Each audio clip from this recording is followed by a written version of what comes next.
Hello dear learners, Assalamu alaikum. I am Shafiqul Islam, lecturer in English, Chine Bangabandhu Sheikh Mujib Honors College, Brahmanbaria Shodor. Welcome back to Unique Learning English and welcome to all. I hope you are well by the grace of Almighty Allah. Dear learners, now I am going to discuss a very important topic, that is uses of preposition by and with. অর্থাৎ আজকের ক্লাসটিতে দুটি preposition নিয়ে আলোচনা করব। প্রথমত সেটি হচ্ছে by এবং উইথ এর ব্যবহার সম্পর্কে আলোচনা করব। Let us discuss in details. প্রথমত যে প্রিপজিশনটি আলোচনা করব সেটি বাই এর ব্যবহার। বাই প্রিপজিশন হিসেবে কি কি ক্ষেত্রে কি কি ভাবে আলোচিত হয়ে থাকে সেই বিষয়ে আলোচনা করব। প্রিপজিশন একটি গুরুত্বপূর্ণ গ্রামাটিক্যাল টপিক এবং প্রিপজিশনের ব্যবহার কন্টেক্সচুয়াল অ্যাপ্রোপ্রিয়েট প্রিপজিশন হয়ে থাকে। মূলত প্রিপজিশন হিসেবে বাই এর যে ব্যবহার আজকে আলোচনা করব। প্রথমত ইউজেস অফ প্রিপজিশন বাই। প্রথম যে রুলটি সেই রুলটি হচ্ছে প্রিপজিশন বাই মাধ্যম যাতায়াত গমন অর্থে প্রিপজিশন বাই এর ব্যবহার হয়। কি অর্থে? মাধ্যম যাতায়াত গমন অর্থে প্রিপজিশনের ব্যবহার হয়ে থাকে। যাতায়াত মাধ্যম বলতে কি, যেমন আমরা কিছু एग्जांपल দেখে নেই, एग्जांपलের মাধ্যমে আরো ক্লিয়ারলি বুঝতে পারবো। Let us see some examples of by. First one, he goes to college by bus. Here by bus, bus is a ways of traveling. This is an indication of any vehicles. That means মাধ্যম or যাতায়াত অর্থাৎ গমন অর্থে, ভ্রমণ করা অর্থে, আমরা যখন কোনো কিছু দ্বারা ভ্রমণ করি সেই অর্থে এই ধরনের যখন মাধ্যম হয় তার ক্ষেত্রে বাই এর ব্যবহার হয়। প্রথম যে एग्जांपलটি সেটি আমরা দেখতে পেয়েছি, he goes to college by bus. এখানে মাধ্যম অর্থে বাস একটি যানবাহন মাধ্যম, তার আগে বাই বসেছে। তারপর নেক্সট আরেকটি एग्जांपल দেখে নিব, we travelled by a boat. We travelled by a boat. এখানে বুট একটি যানবাহন, হ্যাঁ, সেই বুটের আগে কি বসেছে? যাতায়াত বা মাধ্যম বা গমন অর্থে তার আগে বাই বুট, এখানে বাই এর ব্যবহার হয়েছে বাই বুটের আগে। তারপর আরেকটি एग्जांपल আমরা দেখে নিব, সেটি হচ্ছে they went to Khulna by train. অর্থাৎ তারা ট্রেনের মাধ্যমে, ট্রেনে করে খুলনা গিয়েছিল। এখানে ট্রেন একটি মাধ্যম, যাতায়াতের মাধ্যম, গমন অর্থে অর্থাৎ ভ্রমণ অর্থে, এই অর্থে মাধ্যম অর্থে কোনো কিছুর আগে বাই বসে। যেমন এখানে প্রথমত বাসকে বোঝানো হচ্ছে, ট্রেনকে বোঝানো হচ্ছে, বুটকে বোঝানো হচ্ছে। এগুলো একটি যাতায়াতের মাধ্যম, অর্থাৎ যাতায়াত বা মাধ্যম অর্থে এর আগে বাই বসে। তিনটি एग्जांपलের মাধ্যমে আরো ক্লিয়ারলি বুঝতে পেরেছি। ডিয়ার লার্নার্স, তারপরে নেক্সট যে বাই এর আরেকটি রুল সেটি আমরা দেখে নিব। বাই আরো কি কি ভাবে হয়ে থাকে আরেকটু দেখে নেই। সেটি হচ্ছে, দ্বিতীয় রুলটি হচ্ছে নির্দিষ্ট সময়ের আগেই বোঝাতে বাই এর ব্যবহার হয়। কি অর্থে? নির্দিষ্ট সময়ের আগেই বোঝাতে বাই এর ব্যবহার হয়। চলো কিছু एग्जांपल দেখে নেই। প্রথম যে एग्जांपलটি সেটি হচ্ছে I will come back by 4 PM। আমি বিকাল 4টার আগে ফিরবো। এখানে নির্দিষ্ট সময়ের আগে অর্থে বাই এর ব্যবহার হয়। প্রথম যে एग्जांपलটি কি দেখতে পেলাম? I will come back by 4 PM, অর্থাৎ 4টা বাজার আগে আমি ফিরে আসব, এই অর্থে বাই এর ব্যবহার হয়েছে। তারপর আরেকটি एग्जांपल আমরা দেখে নেই, সেটি হচ্ছে we will complete the work by this time. অর্থাৎ এই সময়ের মধ্যে আমরা কাজটি সম্পূর্ণ করব। অর্থাৎ নির্দিষ্ট একটি পিরিয়ড অফ টাইম, অর্থাৎ সময় ফিক্স করে দেওয়া আছে। এখানে ফিক্স করে দেওয়ার মাধ্যমে, অর্থাৎ নির্দিষ্ট সময়ের মধ্যে, এই সময়ের মধ্যে আমরা এই কাজটি আমরা কমপ্লিট করব, এই অর্থে। অর্থাৎ নির্দিষ্ট সময়ের আগে অর্থে বোঝাতে বাই এর ব্যবহার হয়। দুটি एग्जांपले ক্লিয়ারলি দেখা যাচ্ছে। We will complete the work by this time, অর্থাৎ এই সময়ের মধ্যে কাজটি আমরা সম্পূর্ণ করব, এই অর্থে বাই এর ব্যবহার হয়েছে। তারপরে আরেকটি বাই এর রুল দেখে নিব, সেটি হচ্ছে পাশে বা কাছে বোঝাতে বাই এর ব্যবহার হয়। কি অর্থে? পাশে বা কাছে বোঝাতে বাই এর ব্যবহার হয়। চলো একটু एग्जांपल দেখে নেই। যেমন Belal sat by me. Belal আমার পাশে বসেছিল। এখানে পাশে অর্থে বাই এর ব্যবহার হয়েছে। Belal sat by me, Belal আমার পাশে বসেছিল। তারপর next example, I shall stand by you. আমি তোমার পাশে থাকবো। এখানে পাশে অর্থে বাই এর ব্যবহার হয়েছে। কি হয়েছে? I shall stand by you, আমি তোমার পাশে থাকবো, এই অর্থে বাই এর ব্যবহার হয়েছে। তারপর আরেকটি एग्जांपल আমরা দেখে নেই, দে স্টুড বাই মি, তারা আমার পাশে দাঁড়িয়েছিল। দে স্টুড বাই মি, তারা আমার পাশে দাঁড়িয়েছিল। এখানে পাশে, নিকটে অর্থেও বাই এর ব্যবহার হয়, সেটি एग्जांपले ক্লিয়ারলি দেখতে পাচ্ছি আমরা। তারপরে বাই এর আরেকটি রুল দেখে নিব, রুল নাম্বার 4, সেটি হচ্ছে শপথ অর্থ বোঝাতে বাই এর ব্যবহার হয়। কি অর্থে? শপথ করা অর্থ বায়ের ব্যবহার হয়। যখন আমরা কোনো কিছু উল্লেখ করে, কোনো কিছুর নাম উল্লেখ করে আমরা যখন শপথ করি, সে অর্থ বায়ের ব্যবহার হয়। চলো কিছু এক্সাম্পল দেখে নিই, তাহলে আরো ক্লিয়ারলি বুঝতে পারবো। সেটি হচ্ছে he swore by Allah to revenge, অর্থাৎ প্রতিশোধ নেওয়ার জন্য সে আল্লাহর নামে শপথ করেছিল। এখানে প্রথম এক্সাম্পলটি কি দেখতে পাচ্ছি, he swore by Allah to revenge, অর্থাৎ প্রতিশোধ নেওয়ার জন্য সে আল্লাহর নামে শপথ করেছিল। অর্থাৎ কারো নামে যখন আমরা শপথ করি, এই শপথ করার অর্থ কি বসে, প্রিপোজিশন বায়ের ব্যবহার হয়। এক্সাম্পলে ক্লিয়ারলি দেখতে পাচ্ছি আমরা।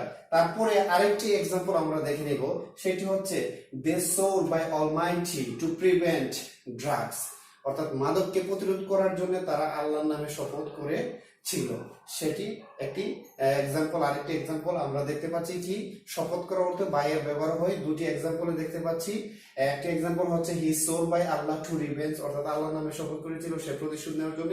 তারপরে আরেকটি এক্সাম্পল আমরা দেখতে পাচ্ছি কি they swore by Allah almighty to prevent drugs, অর্থাৎ মাদককে প্রতিরোধ করার জন্য তারা আল্লাহর নামে শপথ করেছিল। এই অর্থে শপথ করার অর্থেও প্রিপোজিশন বায়ের ব্যবহার হয়। ডিয়ার লার্নার্স, তারপরে নেক্সট আরেকটি বায়ের রুল দেখে নিব, সেটি হচ্ছে নিজে নিজে অর্থে বায়ের ব্যবহার হয়। কি অর্থে? নিজে নিজে অর্থে বায়ের ব্যবহার হয়ে থাকে। চলো এক্সাম্পল দেখে নিই, আরো বুঝতে পারবো ক্লিয়ারলি নিজে নিজে অর্থে কিভাবে বায়ের ব্যবহার হয়। যেমন প্রথম যে এক্সাম্পল আমরা দেখে নিব, সেটি হচ্ছে কামাল লিভস বাই হিমসেলফ, অর্থাৎ কামাল নিজে নিজেই জীবিকা নির্বাহ করে এবং সে নিজে নিজেই সবকিছু করে থাকে, অর্থাৎ বসবাস করেন, অর্থাৎ সে নিজের উপর ডিপেন্ডেন্ট, অর্থাৎ অন্যের উপর নির্ভরশীল নয়। এই অর্থে এক্সাম্পলটি মিন করা হচ্ছে Kamal lives by himself, Kamal নিজে নিজেই বসবাস করেন, নিজে নিজে জীবিকা নির্বাহ করেন, বেঁচে থাকেন। এখানে সে নিজেই ডিপেন্ডেন্ট, অর্থাৎ অন্যের উপর নির্ভরশীল নয়। এই অর্থে নিজে নিজে অর্থে বায়ের ব্যবহার হয়েছে। তারপরে আরেকটি এক্সাম্পল আমরা দেখে নিব, সেটি হচ্ছে হি সলভড ইট বাই হিমসেলফ, অর্থাৎ সে নিজে নিজে এটি সমাধান করেছিল, অর্থাৎ কারো সহযোগিতা ছাড়া, without the help of anyone, he solved it by himself, অর্থাৎ সে এটি সমাধান করেছিল সে নিজে নিজে, অর্থাৎ অন্য কারো সহযোগিতা ছাড়া। এখানে নিজে নিজে অর্থে এই ধরনের প্রিপোজিশন বায়ের ব্যবহার হয়। পরে রিফ্লেক্সিভ প্রোনাউন হিমসেলফ হয়েছে, এই অর্থে প্রিপোজিশন বায়ের ব্যবহার হয় নিজে নিজে অর্থে। ডিয়ার লার্নার্স, তারপরে বায়ের আরেকটি রুল দেখে নিব, সেটি হচ্ছে সময় জানতে প্রিপোজিশন বায়ের ব্যবহার হয়। কি অর্থে? সময় জানতে প্রিপোজিশন বায়ের ব্যবহার হয়ে থাকে। কেমন, কিভাবে সময় জানতে বায়ের ব্যবহার হয় প্রিপোজিশন হিসেবে, চলো একটু এক্সাম্পল আমরা দেখে নেই। যেমন প্রথম যে এক্সাম্পলটি, সেটি হচ্ছে it is 9 o'clock by my watch, অর্থাৎ আমার ঘড়িতে 9টা বাজে। It is 9 o'clock by my watch, আমার ঘড়িতে 9টা বাজে। এখানে সময় জানতে এবং সময় মিন করার ক্ষেত্রে ইন্ডিকেশন অর্থে প্রিপোজিশন বায়ের ব্যবহার হয়েছে। তারপর নেক্সট এক্সাম্পল আরেকটা দেখে নিব, সেটি হচ্ছে what is the time by your watch, তোমার ঘড়িতে কয়টা বাজে। আমরা যখন সময় জানার জন্য কাউকে প্রশ্ন করি, এই ধরনের প্রশ্ন করার ক্ষেত্রেও কি প্রিপোজিশন বায়ের ব্যবহার হয় এই ধরনের সেন্টেন্সে। যেমন এক্সাম্পলটি কি একটু দেখে নিই, what is the time by your watch, অর্থাৎ তোমার ঘড়িতে কয়টা বাজে। এই অর্থে কাউকে কোয়েশ্চন করা অর্থে, সময় জানা অর্থেও প্রিপোজিশন বায়ের ব্যবহার হয়। যখন আমরা এই ধরনের কোয়েশ্চন করব তখন বায়ের ব্যবহার হবে what is the time by your watch, অর্থাৎ তোমার ঘড়িতে কয়টি বাজে বা এখন কয়টা বাজে। এই অর্থে কাউকে কোয়েশ্চন করার ক্ষেত্রেও প্রিপোজিশন বায়ের ব্যবহার হয় সময় জানতে। সেটি আমরা একটি রুলের মাধ্যমে জানতে পারলাম। ডিয়ার লার্নার্স, তারপরে আরেকটি রুল আমরা দেখে নিব ভাইয়ের বাই প্রিপোজিশন হিসেবে আরেকটি কিভাবে হয়ে থাকে, আরো রুল জেনে নিব। সেটি হচ্ছে দ্বারা বা মাধ্যম বোঝাতে ভাইয়ের ব্যবহার হয়ে থাকে প্রিপোজিশন। কি অর্থে? দ্বারা বা মাধ্যম বোঝাতেও প্রিপোজিশন বায়ের ব্যবহার হয়। কিভাবে হয় একটু এক্সাম্পল আর একটু দেখে নেই। যেমন the work was done by Helal, অর্থাৎ কাজটি হেলালের দ্বারা সম্পূর্ণ হয়েছিল। এখানে সেন্টেন্সটি প্যাসিভ ভয়েসের এক্সাম্পল। প্যাসিভ ভয়েসে মূলত যখন পরে কোনো অবজেক্ট থাকে তার আগে ভাই বসে, সেটা আমরা জানি ভয়েসের রুলে, আশা করি সকলেই সেটি জানো। অর্থাৎ এই প্রথম এক্সাম্পলটি কি, the work was done by Helal, অর্থাৎ কাজটি হেলাল দ্বারা সম্পূর্ণ হয়েছিল। দ্বারা বা মাধ্যম অর্থে প্রিপোজিশন বাই ব্যবহার হয়েছে। যখন প্যাসিভ ভয়েসে যখন কোনো অবজেক্ট লাস্টে থাকবে, অবজেক্টের আগে সাধারণত বাই বসে, বাই ছাড়াও প্যাসিভ ভয়েস হয়ে থাকে। এই এক্সাম্পলটি প্যাসিভ ভয়েসের এক্সাম্পল। তারপরে আরেকটি এক্সাম্পল আমরা দেখে নিব, the problem is solved by Sufiyan, অর্থাৎ সমস্যাটি সুফিয়ান দ্বারা সমাধানকৃত হয়। অর্থাৎ এখানেও কি একটা প্যাসিভ ভয়েস এবং পরের অবজেক্ট আছে, এর আগে বাই বসেছে, অর্থাৎ কারো দ্বারা বা মাধ্যম অর্থ প্রিপোজিশন বায়ের ব্যবহার হয়। The problem is solved by Sufiyan, এই অর্থে প্রিপোজিশন বায়ের ব্যবহার হয়েছে। এখানে কি অর্থে ব্যবহার হয়েছে? দ্বারা বা মাধ্যম অর্থে প্রিপোজিশন বায়ের ব্যবহার হয়েছে। তারপরে প্রিপোজিশন বাই এর আরেকটি রুল দেখে নিব, সেটি হচ্ছে শরীরের অঙ্গ প্রকাশ করতে প্রিপোজিশন বাই এর ব্যবহার হয়। কি অর্থে? শরীরের অঙ্গ প্রকাশ করতে প্রিপোজিশন বাই এর ব্যবহার হয়। Let us see some example about this. প্রথম এক্সাম্পলটি হচ্ছে I pulled the boy by the ear. I pulled the boy by the ear, অর্থাৎ আমি বালকটিকে কানে ধরে টেনে উঠিয়েছিলাম। এখানে শরীরের অঙ্গ প্রত্যঙ্গ প্রকাশ করা অর্থ প্রিপোজিশন বাই এর ব্যবহার হয়। প্রথম যে এক্সাম্পলটি তার বাংলা অর্থ হচ্ছে কি I pulled the boy by the ear, অর্থাৎ বালকটিকে আমি কানে ধরে উঠিয়েছিলাম। এই অর্থে বাই এর ব্যবহার হয়েছে। অঙ্গ প্রত্যঙ্গ মিন করা অর্থে এই অর্থে বাই এর ব্যবহার হয়। তারপরে আরেকটি এক্সাম্পল আমরা দেখে নিব, সেটি হচ্ছে The boy was pulled by the hand. বালকটিকে হাতে ধরে টেনে উঠানো হয়েছিল, অর্থাৎ বালকটিকে হাতে ধরে টেনে উঠানো হয়েছিল। সাপোজ বালকটি বসা ছিল, তাকে হাতে ধরে টেনে উঠানো হয়েছিল। এই অর্থে কোনো অঙ্গ প্রত্যঙ্গ ধরে যখন কাউকে উঠানো হয়, এই অর্থে যখন কোনো সেন্টেন্স মেকিং করা হবে অবশ্যই বাই এর ব্যবহার হবে। দুটি এক্সাম্পলে আমরা সেটি দেখতে পাচ্ছি। প্রথম এক্সাম্পলটি কি হচ্ছে? I pulled the boy by the ear, অর্থাৎ বালকটিকে আমি কানে ধরে টেনে উঠিয়েছিলাম।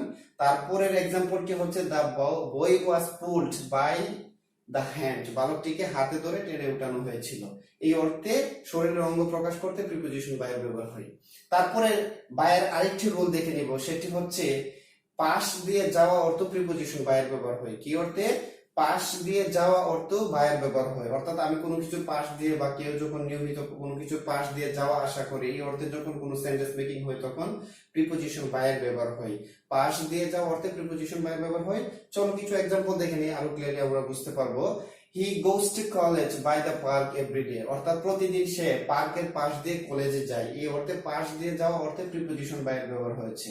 তারপরে নেক্সট আরেকটি এক্সাম্পল আমরা দেখে নিব, সেটি হচ্ছে we go home by stadium everyday, অর্থাৎ প্রতিদিন আমরা স্টেডিয়ামের পাশ দিয়ে বাড়িতে যাই। এই অর্থ প্রিপোজিশন বাই এর ব্যবহার হয়েছে। কি এক্সাম্পলটি? We go home by stadium everyday, অর্থাৎ প্রতিদিন আমরা স্টেডিয়ামের পাশ দিয়ে বাড়িতে যাই। এই অর্থে পাশ দিয়ে যাওয়া অর্থে প্রিপোজিশন বাই এর ব্যবহার হয়েছে।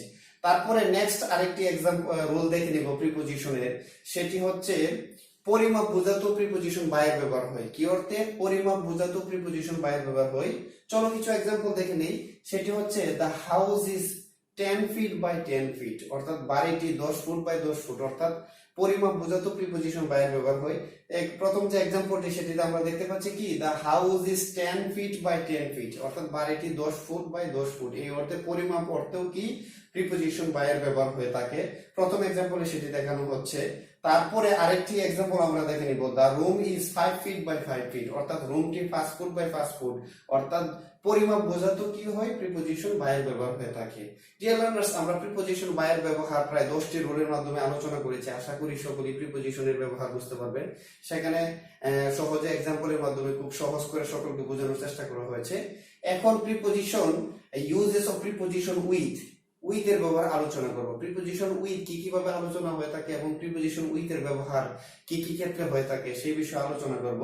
Let us discuss about uses of preposition with. এখন প্রিপোজিশন উইথ এর ব্যবহার আলোচনা করব। প্রিপোজিশন উইথ এর প্রথম যে রুলটি সেটি হচ্ছে সঙ্গে সাথে অর্থে প্রিপোজিশন উইথ বসে। কি অর্থে? সঙ্গে সাথে অর্থে প্রিপোজিশন উইথ এর ব্যবহার হয়। চলো একটু এক্সাম্পল দেখে নেই। যেমন do you live with him, তুমি কি তার সাথে থাকো বা বসবাস করো। এখানে কারো সাথে সঙ্গে অর্থে প্রিপোজিশন উইথ এর ব্যবহার হয়েছে। কি অর্থে? Do you live with him, তুমি কি তার সাথে থাকো বা তার সাথে বসবাস করো। এখানে কি সাথে বা সঙ্গে অর্থে প্রিপোজিশন উইথ এর ব্যবহার হয়েছে। তারপরে আরেকটি এক্সাম্পল আমরা দেখে নেব, I share my problem with him, আমি আমার সমস্যাগুলো তার সাথে শেয়ার করি, ভাগাভাগি করি। এখানে কারো সাথে সঙ্গে কোনো কিছু করা, থাকা, এই অর্থে সঙ্গে বা সাথে বোঝাতে প্রিপোজিশন উইথ এর ব্যবহার হয়। প্রথম রুলে আমরা উইথ এর ব্যবহার সেটি জানতে পারলাম। তারপরে প্রিপোজিশনের আরেকটি রুল জানবো, সেটি হচ্ছে দ্বারা দিয়ে উপায় অর্থে প্রিপোজিশন উইথ বসে। কি অর্থে? দ্বারা দিয়ে উপায় অর্থে প্রিপোজিশন উইথ এর ব্যবহার হয়। চলো কিছু এক্সাম্পল দেখে নিই, তাহলে আরো ক্লিয়ারলি বিষয়টি বুঝতে পারবো। দ্বারা দিয়ে উপায় অর্থে প্রিপোজিশন উইথ কিভাবে বসে সেটি একটু দেখে নেই। প্রথম যে এক্সাম্পলটি সেটি হচ্ছে he cut the apple with a knife, অর্থাৎ সে আপেলটি একটি ছুরি দিয়ে কেটেছিল। এখানে ছুরি একটা মাধ্যম, কোনো কিছু দ্বারা যখন কিছু করা হয়। এখানে আপেলটা কিসের মাধ্যমে কাটা হয়েছে? একটি ছুরি দিয়ে। এখানে দ্বারা দিয়ে মাধ্যম অর্থে উইথ এর ব্যবহার হয়েছে। প্রথম এক্সাম্পলে সেটি আমরা দেখতে পাচ্ছি কি he cuts the apple with a knife, অর্থাৎ একটি ছুরির মাধ্যমে বা ছুরি দিয়ে সে আপেলটি কেটেছিল, এখানে দ্বারা মাধ্যম অর্থে উইথ এর ব্যবহার হয়েছে। তারপরে আরেকটি এক্সাম্পল আমরা দেখে নেই, we killed the snake with a stick. We killed the snake with a stick, অর্থাৎ আমরা একটি লাঠির মাধ্যমে বা লাঠি দিয়ে সাপটিকে মেরেছিলাম। এখানে লাঠি দ্বারা বা দিয়ে এই অর্থে উইথ এর ব্যবহার হয়েছে। দ্বিতীয় যে এক্সাম্পল সেটি ক্লিয়ারলি বুঝতে পারছি আমরা, এটার অর্থ কি, we killed the snake with a stick, অর্থাৎ একটি লাঠির মাধ্যমে বা একটি লাঠি দিয়ে আমরা সাপটিকে মেরেছিলাম, এই অর্থে দ্বারা দিয়ে মাধ্যম অর্থে উইথ এর ব্যবহার হয়েছে। তারপরে উইথ এর আরেকটি রুল দেখে নিব, সেটি হচ্ছে দ্বারা বা সহিত অর্থে উইথ এর ব্যবহার হয়। দ্বারা বা সহিত অর্থে, সহিত মানে সঙ্গে বা সাথে, এই অর্থে উইথ এর ব্যবহার হয়। আর একটু এক্সাম্পল দেখে নেই আরো কি কিভাবে হয় থাকে উইথ এর ব্যবহার একটু দেখে নিব। দ্বারা বা সহিত বা সঙ্গে অর্থ আর উইথ এর ব্যবহার হয় কিভাবে হয় দেখি। যেমন প্রথম যে এক্সাম্পলটি সেটি হচ্ছে হি স্পিক্স উইথ এনথুজিয়াজম, অর্থাৎ আগ্রহ বা উদ্দীপনার সহিত সে কথা বলেন। হি স্পিক্স উইথ এনথুজিয়াজম, অর্থাৎ উৎসাহ উদ্দীপনার সহিত সে কথা বলে থাকে। এখানে কিসের সহিত, উৎসাহ উদ্দীপনা একটা সঙ্গে বা সাথে বা দ্বারা এই অর্থেও বোঝানো হচ্ছে। এখানে তার গুণকে বোঝানো হচ্ছে, একজনের কোয়ালিটির মাধ্যমে এখানে তার যে গুণাবলীটাকে প্রকাশ করানো হয়েছে। সে উৎসাহ বা উদ্দীপনার সাথে কথা বলে, হি স্পিক্স উইথ এনথুজিয়াজম, এই অর্থে উইথ এর ব্যবহার হয়েছে। তারপরে আরেকটি এক্সাম্পল দেখে নিব উইথ এর, Sufiyan reads books with much interest, অর্থাৎ সুফিয়ান অধিক আগ্রহ বা আগ্রহের সহিত বই পড়ে থাকেন, এই অর্থে এখানে কিসের মাধ্যমে, তার একটা আগ্রহ, তার যে ইচ্ছা, তার যে মনোবল, তার যে আগ্রহ, সেটাকে বোঝানোর ক্ষেত্রে উইথ এর ব্যবহার হয়েছে। অর্থাৎ কোনো গুণাবলীকে যখন মিন করা হবে, কারো গুণাবলী বা সে আগ্রহ উৎসাহ উদ্দীপনার সহিত আন্তরিকতার সহিত কোনো কিছু করে, কেউ কোনো কিছু করে, এই অর্থে যখন আমরা কোনো সেন্টেন্স মেকিং করব তখন প্রিপোজিশন উইথ এর ব্যবহার করব। যেমন দুটি এক্সাম্পল আমরা দেখতে পাচ্ছি কি, Sufiyan reads books with much interest, অর্থাৎ সুফিয়ান খুব আগ্রহের সহিত বই পড়ে থাকেন। এখানে মাচ ইন্টারেস্টের আগে কি বসেছে, প্রিপোজিশন উইথ এর ব্যবহার হয়েছে। তারপরে আরেকটি উইথ এর রোল দেখে নিব, সেটি হচ্ছে সমস্যা বোঝাতেও প্রিপোজিশন উইথ এর ব্যবহার হয়ে থাকে। কি অর্থে, সমস্যা বোঝাতেও প্রিপোজিশন উইথ এর ব্যবহার হয়। চলো কয়েকটি এক্সাম্পল দেখে নিই, তাহলে আরো ক্লিয়ারলি বুঝতে পারবো। সেটি হচ্ছে what is wrong with your hand. What is wrong with your hand, অর্থাৎ তোমার হাতে কি সমস্যা। কাউকে যখন কোনো সমস্যা, কারো কোনো সমস্যা অর্থে যখন আমরা কোয়েশ্চেন করব, তখন উইথ দ্বারা এই ধরনের কোয়েশ্চেন করা সম্ভব। What is wrong with your hand, অর্থাৎ তোমার হাতে কি সমস্যা, এই অর্থে উইথ এর ব্যবহার হয়েছে প্রিপোজিশন। এটি একটি কোয়েশ্চন সেন্টেন্স, অর্থাৎ ইন্টারোগেটিভ সেন্টেন্স। তারপর আরেকটি এক্সাম্পল আমরা দেখে নিব, সেটি হচ্ছে what is wrong with your leg, অর্থাৎ তোমার পায়ে কি সমস্যা, তোমার হাতে কি সমস্যা। অর্থাৎ কোনো ব্যক্তির কোনো জায়গায় কোনো অঙ্গ প্রত্যঙ্গ কোনো সমস্যা আছে কিনা তাকে যখন কোয়েশ্চেন করবো, এই অর্থে what is wrong, what is problem with your hand, with your leg, with your eyes, তোমার চোখে নাকে কানে হাতে কি সমস্যা, এই অর্থে যখন কোনো কোয়েশ্চেন করবো সবসময় উইথ ব্যবহার করে এই ধরনের কোয়েশ্চেন করা সম্ভব। দুটি এক্সাম্পলে সেটি দেখানো হয়েছে। এভাবে অসংখ্য সেন্টেন্স তৈরি করা সম্ভব এই ধরনের। ডিয়ার লার্নার্স, তারপরে উইথ এর আরেকটি রুল দেখে নিব, সেটি হচ্ছে মিল, একমত বা একই বিশ্বাস অর্থে উইথ এর ব্যবহার হয়। কি আরেকটু আমরা রিপিট করি, মিল, একমত বা একই বিশ্বাস অর্থে প্রিপোজিশন উইথ এর ব্যবহার হয়। চলো কয়েকটি এক্সাম্পল দেখে নিই, সেটি হচ্ছে he is with us on the belief of আল্লাহ।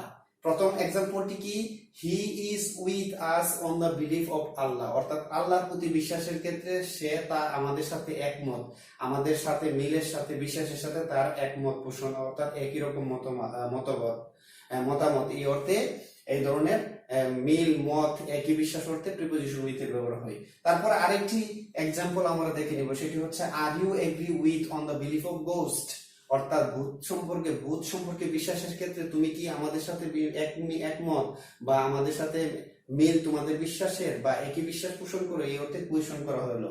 কি are you agree with us on the belief of ghost, অর্থাৎ ভূত সম্পর্কে যে তোমার বিশ্বাস, এই বিশ্বাস আমাদের বিশ্বাসের সাথে কি তোমার বিশ্বাস এক বা মিল বা একই বিশ্বাস, এই অর্থে কোয়েশ্চন করা হয়েছে এবং এখানে প্রিপোজিশন উইথ এর ব্যবহার হয়েছে। অর্থাৎ মিল, একমত, একই বিশ্বাস অর্থে প্রিপোজিশন উইথ এর ব্যবহার হয়। চলো আরেকটু এক্সাম্পল দেখে নেই, are you agree with me. Are you agree with me, তুমি কি আমার সাথে একমত, অর্থাৎ যে কোনো বিষয়ে কাউকে যখন কোয়েশ্চন করা হবে, কোনো বিষয় সম্পর্কে তুমি কি আমাদের সাথে একমত পোষণ করো কিনা বা মিল কিনা আমাদের সাথে, এই অর্থে যখন কোয়েশ্চেন করা হবে বা কোনো সেন্টেন্স তৈরি করা হবে তখন উইথ এর ব্যবহার হয়ে থাকে। তিনটি এক্সাম্পলে আমরা ক্লিয়ার সেটি বুঝতে পারলাম, দেখতে পেয়েছি। ডিয়ার লার্নার্স, তারপরে উইথ এর আরেকটি রুল দেখে নিব, লাস্ট রুলটি, সেটি হচ্ছে সত্ত্বেও অর্থে উইথ এর ব্যবহার হয়। কি অর্থে? সত্ত্বেও অর্থে উইথ এর ব্যবহার হয়। কিভাবে হয় এক্সাম্পলে আমরা দেখব, সেটি হচ্ছে with all my faults I was pardoned. প্রথম এক্সাম্পলটি কি? With all my faults I was pardoned, আমার সকল ত্রুটি থাকা সত্ত্বেও আমাকে ক্ষমা করা হয়েছিল। এখানে সত্ত্বেও অর্থে উইথ এর ব্যবহার হয়েছে। আমার সকল ত্রুটি বা সমস্যা থাকা সত্ত্বেও আমাকে ক্ষমা করা হয়েছিল। তারপরে নেক্সট এক্সাম্পলটি দেখে নিব, সেটি হচ্ছে I was punished with all my documents, আমার সকল প্রমাণ থাকা সত্ত্বেও আমাকে শাস্তি দেওয়া হয়েছিল। কি এক্সাম্পলটি কি? আই ওয়াজ পানিশড, আমাকে শাস্তি দেওয়া হয়েছিল, উইথ অল মাই ডকুমেন্টস, অর্থাৎ আমার সকল প্রমাণ আদি দলিল আদি থাকা সত্ত্বেও আমাকে শাস্তি দেওয়া হয়েছিল। এই অর্থে উইথ এর ব্যবহার। এই ক্লাসটিতে দুটি প্রিপোজিশন সম্পর্কে আলোচনা করেছি, প্রিপোজিশন বাই এবং উইথ। প্রিপোজিশন বাই এবং উইথ এর আলোচনা বিভিন্ন রুলের মাধ্যমে, এক্সাম্পলের মাধ্যমে সহজ করে আলোচনার চেষ্টা করেছি। আশা করি সকলেরই ভালো লাগবে। এবং প্রিপোজিশন সম্পর্কে বিগত আরো অনেক ক্লাস আমি করেছি, আমার চ্যানেলে গিয়ে যদি দেখেন দেখতে পারবেন। ইউনিক লার্নিং ইংলিশ প্রিপোজিশন সম্পর্কে এবং অসংখ্য গ্রামারের বিভিন্ন আইটেম এবং স্পোকেন ইংলিশ সম্পর্কে বিভিন্ন ক্লাসের ভিডিও আপলোড করা আছে, আপনারা ইচ্ছা করলে দেখতে পারবেন। যাদের ক্লাসটি ভালো লাগবে অবশ্যই আমার চ্যানেলটি সাবস্ক্রাইব করবেন, আর যারা সাবস্ক্রাইব করেছেন তাদেরকে অসংখ্য ধন্যবাদ। সাবস্ক্রাইব অপশনে চাপ দিয়ে রাখবেন এবং বেল আইকনে চাপ দিয়ে রাখবেন, অ্যাক্টিভেট করে রাখবেন, যাতে নিয়মিত ক্লাস পেতে পারেন। আমি আশা করি আমার চ্যানেলটি সাবস্ক্রাইব করে নিয়মিত দেখলে ইংরেজি সম্পর্কে বই চিরতরে হবে জয়। I would like to invite all of you to be connected to my channel Unique Learning English. সকলকে বলবো আমার চ্যানেলটি দেখবেন এবং শেয়ার করবেন এবং কমেন্ট করে জানাবেন যদি ভালো লাগে তো সকলে ভালো থাকবেন। সকলকে ধন্যবাদ। আল্লাহ হাফেজ।